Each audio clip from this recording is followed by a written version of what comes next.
So F1 is back. For those of you watching in the USA, that's the reality show version of Drive to Survive.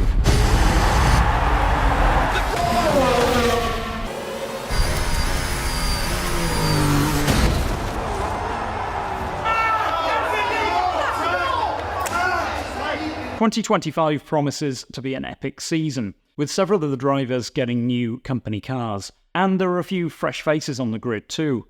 Some of them don't even look old enough to have a driving licence, let alone be let loose in a Formula 1 car. But as much as I love Formula 1, this channel is all about watches. So like the watch world's answer to Martin Brundle, I thought I'd take a metaphorical walk down the grid and take a look at the watches of Formula 1, team by team. So starting with Red Bull Racing, and Max Verstappen now has a new partner in the form of the young Kiwi Liam Lawson. I think that was after they realised that Checo Perez looked far too much like a chipmunk to be in a front-running Formula 1 team.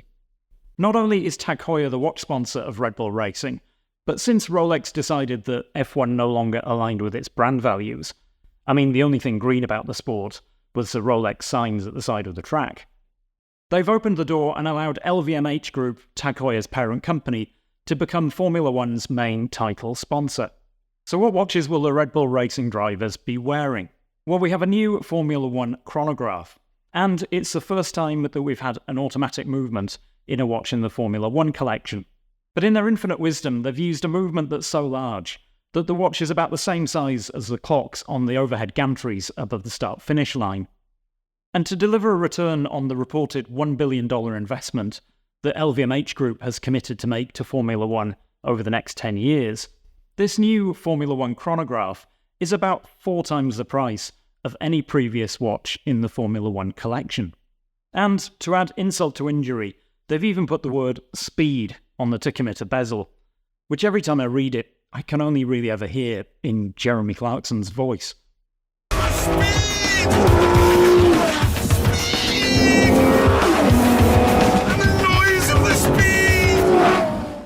And we'll undoubtedly also see the drivers sporting one of the newer versions of the Monaco.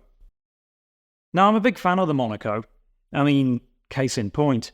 But some of these new versions are so expensive that it's a good job that Tag Heuer gives them to Red Bull Racing for free. Because if the team had to buy them, they'd probably go over their budget cap again. Now, next up we have McLaren. And that's a team that I've always had a bit of a soft spot for, especially when you had 2 British drivers, Lewis Hamilton and Jenson Button, both driving for the British team. Last year's driver pairing of Lando Norris and Oscar Piastri has been retained for the 2025 season, and with the team's main watch sponsor being Richard Mille, both drivers will be wearing RMs. Now, nothing is more likely to get you mugged in a European city than wearing a Richard Mille on your wrist, as has been proven by both Lando Norris and ex-Ferrari driver Carlos Sainz. And I do wonder whether part of the team's rationale for choosing this brand is to try and keep the drivers' fitness levels up, as they have to sprint away from potential thieves. Lando can usually be seen wearing the RM7201 flyback chronograph in white ceramic on a white rubber strap, which sells for around $300,000. Or an RM6702, particularly the version they made for him in orange, or papaya as the McLaren team like to call it.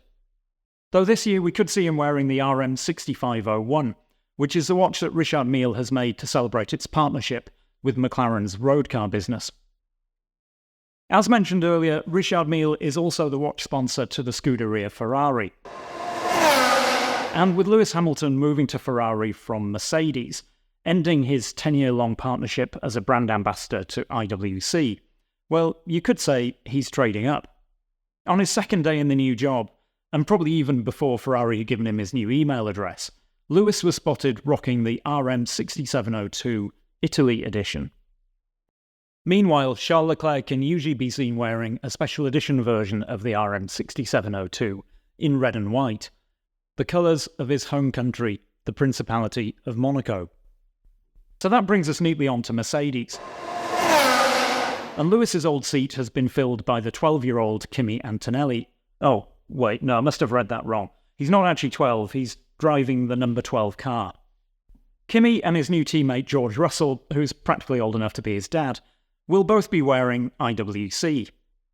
Kimi will most likely be choosing the titanium case Pilot's Chronograph 41mm in the Mercedes-AMG Petronas team colours, which I got hands-on with last year and is a really nice watch.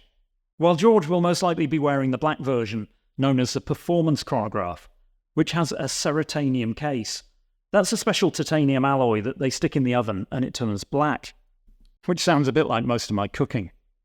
Aston Martin's watch sponsor is Girard-Perregaux, but interestingly their lead driver is a brand ambassador for, yep, you guessed it, Richard Mille.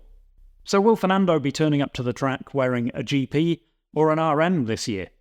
Given the choice, I suspect he won't be reaching for the new Laureato Chronograph Aston Martin edition, which as far as I can see is a Laureato with a green dial that's much more pistachio than British racing green, though it does have an Aston Martin logo printed on the case back, so there you go. I mean, that must have taken the designers and the marketing people at Girard-Perregaux all of 5 minutes to come up with. I imagine their school reports must have had a lot of "must try harder," which is probably what Lawrence Stroll says to his son on a weekly basis. As he was making his run, no, indeed, he just lost it under braking. Wow. Alpine continues its partnership with H. Moser Cie, which is something that I discussed with CEO of H. Moser, Ed Maylan, at Watches and Wonders last year. I'll leave a card for that video up here, if you want to go back and check that one out. Alpine had a poor start to 2024, but ended the season in a much better place. Nevertheless, Esteban Ocon has been replaced by the young Aussie driver Jack Doohan, who just happens to be the son of the 5-time motorcycle world champion Mick Doohan. He comes into Alpine to partner Pierre Gasly, who in my opinion is one of the most underrated drivers on the grid. Last year Moser released a special Streamliner Skeleton limited edition, with versions in both blue and pink, matching the team colours and the colours of their main sponsor BWT, an Australian water treatment company. Aside from the colours, there's nothing else on the watch to signify that this is a special edition for Alpine, but as Moser are known for not even putting their own logo on the dial, well, there's no surprise there. For me, this is one of the nicest watches on the F1 grid. Now, Tudor continues to be the watch sponsor for the Racing Bulls, or to give the team its full name, the Visa Cash App Racing Bulls. To celebrate its partnership, last year Tudor released a special version of its black base ceramic, which is a watch that I own. Though they swapped the black dial for one in blue, which actually happens to be the Visa blue, but thankfully they stopped short of putting the Visa logo anywhere on the watch. This is most likely the watch that we'll see on the wrists of Yuki Tsunoda and his new rookie teammate Isaac Hadjar, unless of course Tudor releases a new special edition later in the year. Now there are several teams on this year's grid that don't have a watch sponsor. Williams F1 have previously been sponsored by both Oris and Bremont, but Oris no longer feels that Formula One aligns with its environmental targets, even though it makes a lot of pilots' watches, and the last time I checked, pilots worked in the aviation industry. And I suspect that Bremont will be lucky if they can continue to pay Davide Cerato's salary for the rest of the year, let alone sponsor an F1 team. US team Haas F1 never found a watch brand that was willing to be associated with the potty-mouthed Gunter Steiner, F1's equivalent of Gordon Ramsay. Fourth and fifth, but now we're a bunch of wankers. Yeah, bunch of clowns here. Sadly, Gunter's now gone, so maybe we will see a watch brand sponsoring the team soon. And Kick Sauber, who used to be AlphaTauri, who used to be Alfa Romeo, are also up for grabs. So which watch brands would best suit these teams? Let me know what you think down in the comments, and I hope you enjoy the new F1 season.